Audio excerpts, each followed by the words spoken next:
बिस्मिल्लाहिर्रहमानिर्रहीम। अस्सलाम वालेकुम। कैसे हैं आप सब? मैं उम्मीद करती हूँ कि आप सब खैरियत से होंगे।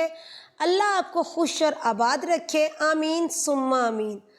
आज हम बनाएंगे नाश्ते की बहुत ही स्पेशल रेसिपी आलू वाला पराठा, जो बहुत ही मज़ेदार और बहुत ज़बरदस्त बनता है। ये किस तरीके से बनता है, चलो अब मैं आपको बना के दिखाती हूँ। 1 किलो मैंने आलू लेके बॉईल करके उनको छील लिया है। एक मूली कटर ले लिया है। आप हाथ से भी कर सकते हैं, लेकिन कटर के साथ बड़ी आसानी से और बहुत ही मुलायम मूली कटर होते हैं। इस तरीके से आपने टोटली आलूओं को मूली कटर कर लेना है। देखिए माशाल्लाह कितने प्यारे हो गए। अगर आपको मेरी वीडियो अच्छी लगे तो वीडियो को लाइक करना, चैनल को सब्सक्राइब करना, बेल के निशान को दबा के आल पे ज़रूर सेट करना। आलू हमारे सारे हो गए, उनको मैंने परात में डाल लिया क्योंकि मैंने इनकी फिलिंग तैयार करनी है। आधा चम्मच सुरख मिर्च डालिए, आधा चम्मच हल्दी पाउडर, 1 चम्मच नमक, आप हस्बे ज़ायक़ा कम ज़्यादा भी कर सकते हो, 1 चम्मच ज़ीरा,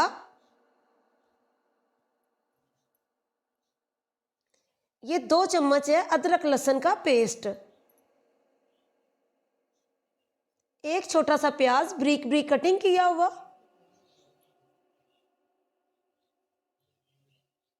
थोड़ा सा अनारदाना है तकरीबन 1 चम्मच,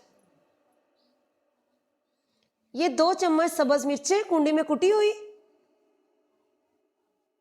1 टमाटर ब्रीक ब्रीक कटिंग किया हुआ, सब्ज़ धनिए, इनको आपने धो लेना है अच्छे तरीके से। यकीन जाने सब्ज़ धनिया डली हो और इसकी फिलिंग तैयार की हो, इतनी ज़बरदस्त इसकी बनती है और जब हम पराठा बनाते हैं इतना मज़ेदार लगता है। धनियों की खुशबू भी बहुत अच्छी लगती है। आपने इसमें से कोई भी मसाला जो है वो स्किप नहीं करना। इसी तरीके से आपने पराठा तैयार करना है। यकीन जाने सुबह के नाश्ते में जो आधी रोटी भी नहीं खाते वो 2-2 पराठे खा जाएंगे, इतने मज़ेदार ये पराठे बनते हैं। चकना मैंने ले लिया, एक मैंने रोटी का पेड़ा किया, आप देख सकते हैं। इसी तरीके से आपने नॉर्मल साइज़ का पेड़ा करना है। उसको इस तरीके से थोड़ी सी हम बेल लेंगे, जिस तरीके से हम छोटी सी रोटी बनाते हैं। देखिए कितना प्यारा लग रहा है, बिल्कुल गोल किया है। थोड़ा सा हम हाथ के साथ थोड़ी बड़ी रोटी कर लेंगे क्योंकि हमने इसके अंदर फिलिंग डालनी है।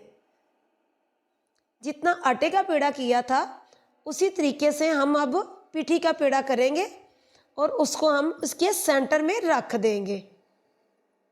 ये देख सकते हैं मैंने गोल पेड़ा ही तैयार किया है। जो हमने रोटी तैयार की उसके सेंटर में रख देना आपने।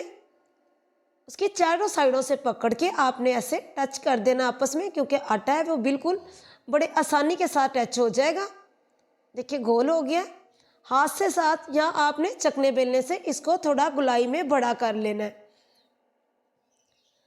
थोड़ा सा आटा डस्ट करने के बाद देखिए दोनों साइडों पे कर लिया ताकि हमारा पराठा जो है वो साथ चिपके ना। इसी तरीके से आपने रोटी तैयार करनी पराठे की। हाथ से भी कर सकते हो, हल्का सा चकने बेलने से भी कर सकते हैं। अगर हम फिलिंग को इस तरीके से तैयार करते हैं तो किनारों तक उसकी फिलिंग जो अच्छे तरीके से आ जाती है। माशाल्लाह देख सकते हैं कितना ज़बरदस्त गुलाई में किया। और थोड़ी देर पहले गैस की कमी की वजह से मैंने लकड़ियाँ भी इस्तेमाल की है और तवा मैंने गर्म होने के लिए रख दिया था। देसी घी का मैंने थोड़ा सा इस्तेमाल किया। हल्का सा आपने पहले लगा लेना है ताकि पराठा जो आपका चिपके ना। माशाल्लाह देख सकते हैं कितना खूबसूरत लग रहा है। किनारे आपने अच्छे तरीके से बारीक कर लेने हैं हैंड की मदद से। हल्का सा हिलाने के बाद हम इसकी साइड चेंज करेंगे। एक साइड से हल्का सा तैयार हो चुका है। आप ये देख सकते हैं मैं देसी घी का इस्तेमाल कर रही हूँ, आप दूसरा घी भी इस्तेमाल कर सकते हैं, लेकिन पराठे में देसी घी लगा हो तो उसका अपना ही टेस्ट होता है। पूरे पराठे पे मैंने घी इस्तेमाल कर लिया। अब हम इसकी साइड चेंज करेंगे। इसको हल्का सा हैंड के साथ या चमचे की मदद से आप इसको हिला सकते हो। दोनों साइडों पे आपने हल्का हल्का घी लगाना है। दोनों साइडों से घी लगाओ तो पराठा बहुत ही ज़बरदस्त तैयार होता है। माशाल्लाह देख सकते हैं। अब मैं आपको चंगेर में निकाल के दिखाती हूँ। माशाल्लाह माशाल्लाह कितना ज़बरदस्त और कितना अच्छा हमारा परांठा तैयार हो गया। इसको आपने इस तरीके से कटिंग करना है, चाय के साथ या केचप या रायता, जो आपको पसंद हो। यकीन जाने इतना मज़ेदार और लजीज लगता है कि जी चाहता है हम परांठे को खाते ही रहें। देखिए इसकी फीलिंग अंदर तक की हुई है।